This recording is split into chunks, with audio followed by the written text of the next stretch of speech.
פרשת ויצא, בפרשה הזאת יש לנו הזמנה לצאת. מאיפה לצאת? לצאת מהתבניות שלנו, לצאת מהאמונות המגבילות שלנו. די. יש לנו גם הזמנה לצאת מהמסכות שמגבילות וחוסמות את האני הפנימי שלנו. בפרשה הזאת ליעקב יש שני שמות, יעקב וישראל. יעקב אותיות עקב, זה מקום נמוך בנפש, שבו אני נמצאת על אוטומט, אני כועסת, אני פגיעה, אני ממורמרת. וישראל זה מקום גבוה בתודעה, זה מקום של לי ראש, שבו אני מנהיגה, אני מנהלת את עצמי, ולא מנהלים אותי. מאיפה הגיעו כל התבניות והחסמים האלה והמסכות שלנו בחיים? הם הגיעו משיעורי הילדות שלנו. כור ההיתוך שלנו זה הילדות. בגיל 5 עד 7 נבנה תת המודע שלנו. הילדה הקטנה צפתה, חוותה בשיעורי ילדות, חקקה בתת המודע, וזה מה שבעצם יצר לה את האמונות ואת התבניות שלה.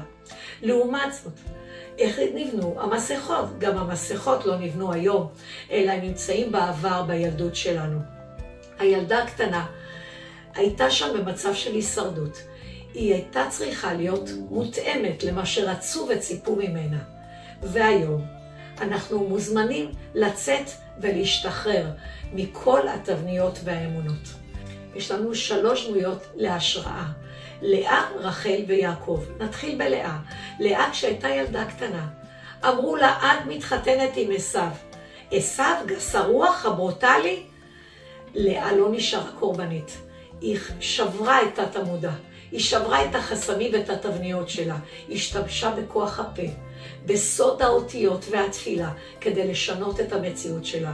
והיא משכה אליה את הטוב שבאבות. יעקב התחתן איתה עוד לפני שהתחתן עם רחל. ודבר נוסף, ראה הרגישה שנואה ולא אהובה. במקום להילחם כל היום כדי למשוך את האהבה של יעקב אליה, היא בנתה בתוכה, בעצמה, אהבה עצמית. והיא זכתה ל6 בנים, שמתוכם 3 המשמעותיים ביותר. יהודה, יששכר ולוי. ומה רחל עשתה? גם לרחל הייתה תבנית. התבנית של רחל הייתה, אם אין תוצאות, אני לא שווה. היא אמרה ליעקב, אבא לי בנים, אם לא מתה אנוכי, או הכל או לא כלום. אתם מכירים את התבנית הזאת?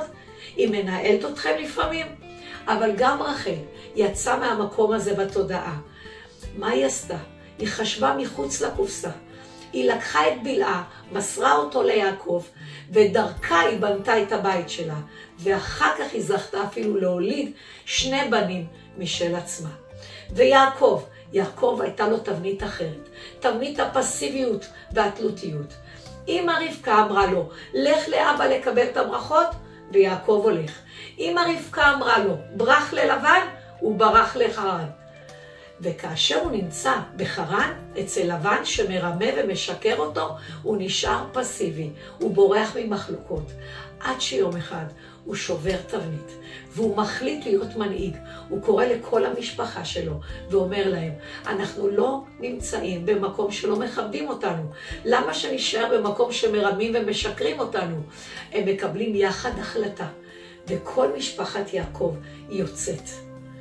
את מוזמנת גם כן לצאת ממקום של תבנית, ממקום של אמונה מגבילה. קודם כל תזהי איזה אמונה מנהלת אותך. אולי את מרצה? אולי את קורבנית?